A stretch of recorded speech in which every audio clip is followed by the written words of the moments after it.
me kauzën e pensioneve jemi marrë gjatë. Në muajt nëntor-dhjetor të vitit të shkuar kemi organizuar rreth 8 protesta për arsyeën se kauza e pensioneve të ulta, pensioneve më të ulta në Evropë, është një kauzë që lidhet ngushtësisht me drejtësinë sociale, ose më mirë me padrejtësinë që përjetojnë shqiptarët, të së shkuarës son, të së tashmes, por edhe të së ardhmes.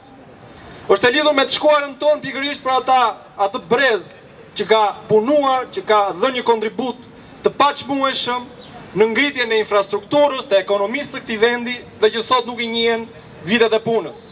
Ka një padrejtësi më të madhe se sa kjo. Është e lidhur me të tashmen e hidhur me pensionet e urisë, me pensionet e pa dinjitetshme për një jetë të dinjitetshme, që kanë detyruar fëmijët tuaj të emigrojnë jashtë vendit në mënyrë që të bëjnë të mundur jetesën tuaj në këtë vend. Por është e lidhur edhe me të ardhmen, pikërisht sepse gjysma e forcës punëtore sot detyrohet të punojnë në të zezë.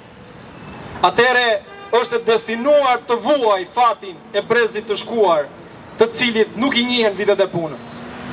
Kush do t'i ushqejë ata? Mos vallë edhe ata do t'i ushqejnë fëmijët e tyre që dhe ata do emigrojnë jashtë vendit?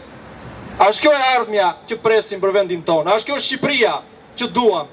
E pleqve që jetojnë në skamje, e oligarkëve që jetojnë në luks dhe e politikanëve që hedhin valle. Për sa kohë do vazhdojmë të tolerojmë një situatë të tillë? Apo do luftojmë? Apo do luftojmë? Prandaj, Lëvizja Bashk është zëri juaj në Parlamentin e Shqipërisë, por sidomos edhe në rrugët në protestat që na presin, sepse asnjë kauzë nuk mund të fitohet vetëm brenda parlamentit, nëse aty jashtë në rrugë nuk buçet protesta. Në zgjedhjet e 11 majit na mbështesni me votën tuaj, por sidomos na mbështesni me praninë tuaj në protestat e shumta që kemi përpara nesh. Ereja po lind. Është e vërtetë ereja po lind, por që ereja të lulëzoj ka nevojë për mbështetjen e gjithëve ju. Prandaj bëuni bashk, flisni me njerëzit, të bashkohen në mënyrë që të gjithë së bashku në këtë përpjekje të përbashkët të realizojmë transformimin që duam për vendin tonë.